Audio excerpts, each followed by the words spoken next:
पहले लोकसभा चुनाव नतीजे आने के बाद अयोध्या और राम मंदिर कई दिनों तक इसकी चर्चा होती रही। सोशल मीडिया में अयोध्या में बीजेपी की हार पर कई तरह के नैरेटिव सेट करने की कोशिश की गई।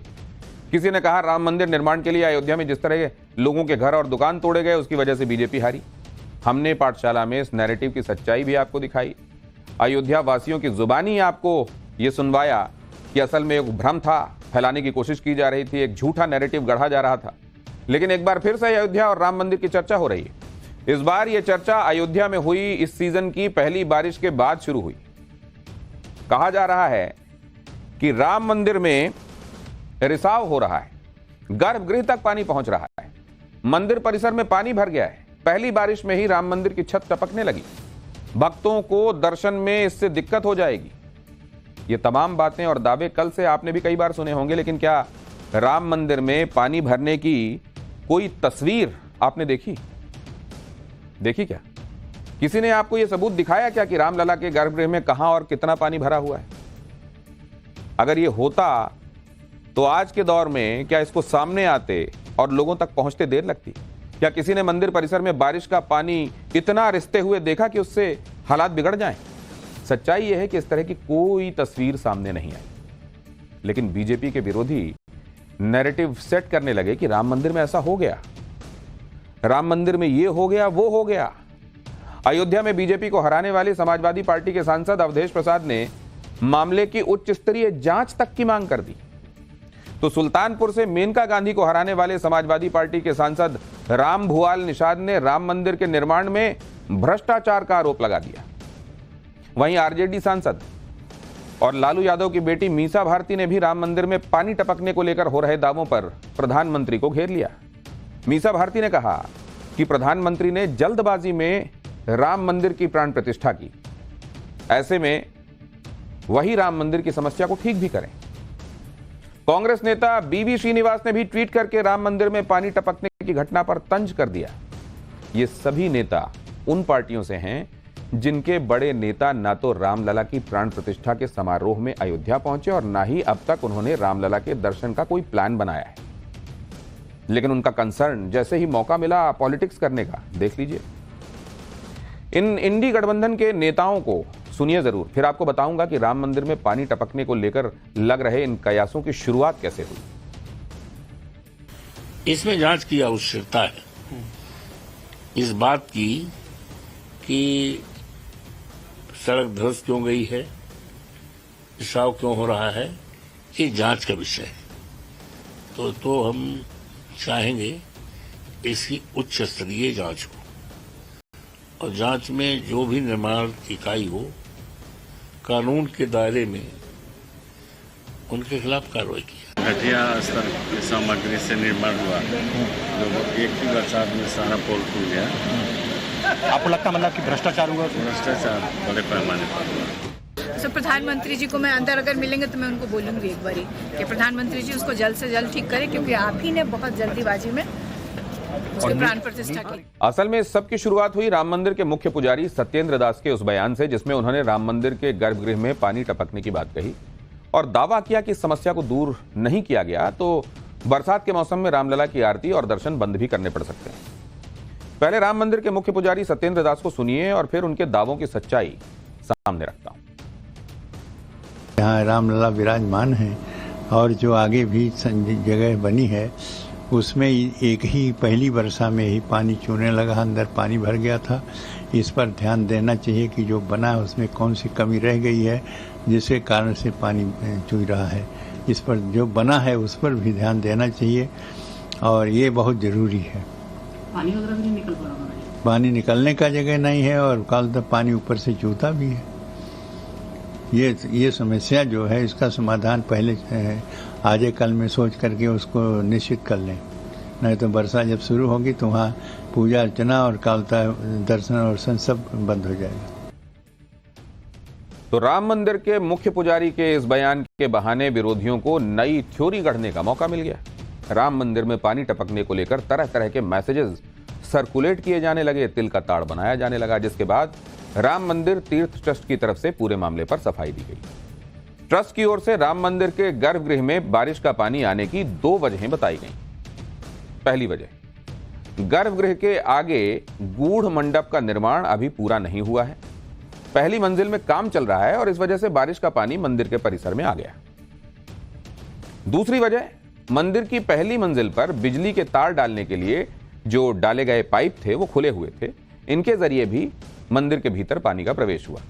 और तीसरी वजह, राम मंदिर नागर शैली में बना है, बाहर के मंडप खुले हैं, तेज बारिश होने पर कुछ पानी अंदर आ सकता है। हालांकि मंदिर का निर्माण पूरा होने के बाद पानी भीतर नहीं आएगा। इसके साथ ही श्री राम मंदिर निर्माण समिति के अध्यक्ष नृपेंद्र मिश्रा ने साफ कर दिया कि राम मंदिर के निर्माण की क्वालिटी, इसमें किसी प्रकार की कमी नहीं की गई है। हाई क्वालिटी का निर्माण कार्य किया जा रहा है। हर निर्माण कार्य की जांच CBRI रुड़की से कराई जाती है, जिसका सर्टिफिकेट भी जारी होता है। नृपेंद्र मिश्रा ने राम मंदिर के गर्भगृह में पानी की निकासी के इंतजाम नहीं होने पर भी सफाई दी। उन्होंने बताया कि गर्भगृह के पानी को एक कुंड में इकट्ठा किया जाता है। इसके साथ ही गर्भगृह समेत सभी मंडपों पर परनाला बन रहा है, जहां से मंदिर के निर्माण का पूरे होने के बाद प्राकृतिक तरीके से पानी बाहर निकाला जाएगा। पहले राम मंदिर निर्माण समिति के अध्यक्ष नृपेंद्र मिश्रा को सुनिए, फिर आपको बताऊंगा मंदिर के निर्माण का काम देख रही कंपनी ने पानी टपकने के दावों पर क्या कहा है। ऐसा कुछ भी नहीं था। मैंने स्वयं निरीक्षण किया और निरीक्षण के बाद ये स्पष्ट था कि गर्भगृह में कोई पानी नहीं था। अभी गुरुमंडप जो है वो आप सभी जानते हैं कि वो अभी गुरुमंडप की जो छत है, गुंबज है, वो तो अभी पूर्ण हुई नहीं है, क्योंकि वह तो द्वितीय तल पे जा कर के पूर्ण होगी। तो जो द्वितीय तल पे पूर्ण होगी उसके बाद ही वहाँ का पानी जो है वो रुकेगा। तो इसीलिए आपने देखा होगा जब श्रद्धालु आते हैं दर्शन करने तो वहाँ पर उस छत पर एक हम लोगों ने प्रोटेक्शन की लेयर बनाई हुई है, अस्थायी निर्माण करके सुरक्षा की दृष्टि से उनको बनाई है। तो वह भी अब जब पूर्ण हो जाएगा तो हटा दिया जाएगा। तो लोगों ने उसके प्रति एक भ्रम पैदा किया कि वहाँ से जो पानी आया।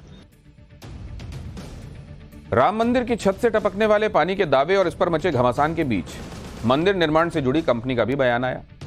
मीडिया रिपोर्ट के मुताबिक L&T यानी लार्सन एंड ट्यूब्रो कंपनी के एक अधिकारी ने कहा है कि बिजली के तार लगाने के लिए जो PVC पाइप लगे हैं वो फिलहाल खुले हैं। बारिश का पानी इन्हीं से होकर आया, लेकिन पाइप से इतना पानी नहीं जाता कि गर्भगृह में पानी भर जाए।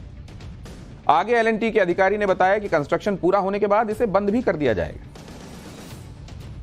अलग अलग पक्ष के लोग राम मंदिर में पानी टपकने को लेकर अलग अलग दावे कर रहे हैं, इसीलिए हमारी टीम सच्चाई जानने के लिए ग्राउंड जीरो पर पहुंची। हमारे सहयोगी ने देश के अलग अलग हिस्सों से रामलला के दर्शन के लिए पहुंचे श्रद्धालुओं से मंदिर की छत से पानी टपकने का सच भी पूछा। श्रद्धालुओं ने राम मंदिर के अंदर पानी टपकने जैसी किसी भी घटना से साफ इनकार किया। सुन लीजिए। राम मंदिर में दर्शन करके जो श्रद्धालु निकले वो हमारे साथ हैं। आपने दर्शन किए अभी? ओके। तो आपने मंदिर में कहीं पानी टपकते देखा, रिश्ते देखा? नहीं देखा। कहीं पानी भरा हो? नहीं। अच्छा, कहाँ आए, कहाँ से आप लोग? महाराष्ट्र से। महाराष्ट्र से। कितने बजे दर्शन किए आपने? आता 11 बजे। हाँ। तो कहीं पानी नहीं टपक रहा था मंदिर में? नहीं। अच्छा, कहीं भी पानी नहीं देखा? हमें नहीं तो नहीं दिखा। अच्छा, हाँ। तो रामलला के दरबार में कोई दिक्कत तो नहीं दर्शन करते समय? नहीं, कोई नहीं। दर्शन अच्छे से हुआ। अच्छा, आपने देखा, आपने दर्शन किए? कहीं पानी टपक रहा हो, रिस रहा हो पानी? नहीं था। कहीं नहीं था। पक्का नहीं था? नहीं। कोई दिक्कत असुविधा के पानी के चलते रोक लिया गया हो या आगे न जाने दिया गया हो? नहीं, ऐसे कोई नहीं। अच्छा, सारे लोगों ने अच्छे से दर्शन किया? अच्छे से दर्शन हुआ और किसी ने पानी नहीं देखा? नहीं देखा। आप दर्शन करके अभी निकली हैं तो मंदिर में कहीं पानी जैसे हालात है कि कहीं पानी टपक रहा हो? किधर भी नहीं, किधर भी पानी नहीं टपक। कोने से कहीं रिस रहा हो पानी? नहीं, बिल्कुल नहीं। दर्शन अच्छे से हुए आपके? एकदम मस्त, एकदम अच्छा पूरा। आपका शुभ नाम क्या है? आप कहाँ से हैं? सुशीला गाडगे। अच्छा, वो बम्बई से। अच्छा, मुंबई से आप लोग आए। तो दर्शन करने में कोई दिक्कत हुई आपको? नहीं, बिल्कुल नहीं, बहुत अच्छा हो गया। रामलला के प्रांगण में जब आप पहुँचे? मूर्ति का दर्शन हो गया मेरे को। बहुत खुशी हो गई। मूर्ति जहाँ पे रखी हुई है वहाँ पे पानी आ रहा था क्या? नहीं दिखा। कोई पानी नहीं आ रहा? दिखा नहीं हम लोग ने। अच्छा, आपका शुभ नाम? सुरेखा। अच्छा, सुलेखा जी, आपने दर्शन किया, रामलला की मूर्ति देखी? किया। आपको नजर आया कहीं पानी? नहीं पानी। अच्छा, कहीं बारिश के चलते पानी रिस रहा हो, ऊपर पानी भरा नहीं नहीं नहीं ऊपर पानी के चलते रोका गया हो? नहीं, किधर भी नहीं लगा, अच्छा ही लगा। पूरे रास्ते से मूर्ति तक अच्छा ही लगा, अच्छा ही लगा। दर्शन भी हम लोग का अच्छा ही लगा, दोनों मूर्ति का हो गया दर्शन। करे इसके लिए गलत फहमी हो गई है, ऐसा कुछ नहीं है उधर। बहुत मैं तो आपसे पूछ रहा हूँ, नहीं नहीं, पानी अजीबत नहीं है उधर, पानी थोड़ा भी नहीं है उधर। तो ये वो लोग हैं जो भगवान के दर्शन करके बाहर आए और तब उनसे पूछा गया कि अंदर क्या कहीं पानी टपक रहा है, क्या गर्भगृह में पानी भर गया। जो उन्होंने कहा वो आपने सुन लिया। लेकिन बहुत सारे लोगों को ये लग रहा है कि मंदिर अगर बन गया है तो फिर ये पानी कहीं से भी किसी भी रूप में नहीं आना चाहिए, कंड्यूट पाइप से भी नहीं आना चाहिए, इत्यादि इत्यादि। असल में प्राण प्रतिष्ठा के बाद कई लोगों को ये लगने लगा कि अयोध्या में राम मंदिर के निर्माण का काम पूरा हो चुका है। ऐसे में समझना जरूरी है कि अयोध्या में तैयार हो रहे भव्य राम मंदिर में अभी बहुत सारा काम बाकी है। मंदिर में हो रहे कंस्ट्रक्शन को गर्भगृह में बारिश का पानी आने की वजह भी माना जाना चाहिए। राम मंदिर की पहली मंजिल का काम जुलाई तक पूरा होने वाला है। पहली मंजिल में गर्भगृह के आगे स्थायी मंडप बन रहा है। जुलाई के बाद राम मंदिर की दूसरी मंजिल का काम शुरू होना है और यह काम इस साल के आखिर तक पूरा होने की उम्मीद है। हालांकि इस साल 22 जनवरी को राम मंदिर में रामलला की प्राण प्रतिष्ठा के बाद से लगातार बड़ी संख्या में श्रद्धालु दर्शन के लिए पहुंच रहे हैं। हर रोज करीब करीब 1 लाख लोग रामलला के दर्शन के लिए पहुंचते हैं। राम मंदिर तीर्थ ट्रस्ट का कहना है कि इस मंदिर के इस महीने के आखिर तक रामलला के दर्शन करने वाले श्रद्धालुओं की संख्या 2 करोड़ के पार पहुंच जाएगी। तो ऐसे में जबकि भगवान राम की प्राण प्रतिष्ठा हो चुकी थी, जाहिर है उस मंदिर को लोगों के दर्शन के लिए खोला जाना था। दर्शनार्थ श्रद्धालु पहुंच रहे हैं। दर्शन के काम के साथ ही मंदिर के पूरी तरह निर्माण के काम को संपन्न किए जाने का काम भी चल रहा है। मतलब अभी कंस्ट्रक्शन चल रहा है और वो फेज वाइज कंप्लीट किया जा रहा है। तो दर्शन के बीच में कंस्ट्रक्शन का काम जब चल रहा है, जाहिर है मंदिर के बनाए जाने को लेकर पूरे तौर पर तब अवधारणा नहीं बनाई जानी चाहिए। तो एक तो उतना पानी पहुंचा नहीं कि वह गर्भगृह में भर जाए और ऐसे हालात बन जाएं जैसा सोशल मीडिया में सर्कुलेट करने की कोशिश की जा रही थी, और दूसरे ये कि थोड़ा बहुत पानी अगर कहीं किसी वजह से आ रहा है तो कंस्ट्रक्शन भी उसमें एक वजह है, और कंस्ट्रक्शन पूरा होने के बाद वो वजह समाप्त होगी तो वो पानी अंदर नहीं जाएगा। पाठशाला में वक्त हो गया एक ब्रेक का, और ब्रेक के बाद कल होने वाले स्पीकर चुनाव को लेकर एक बड़ी खबर हम आपको देने वाले हैं।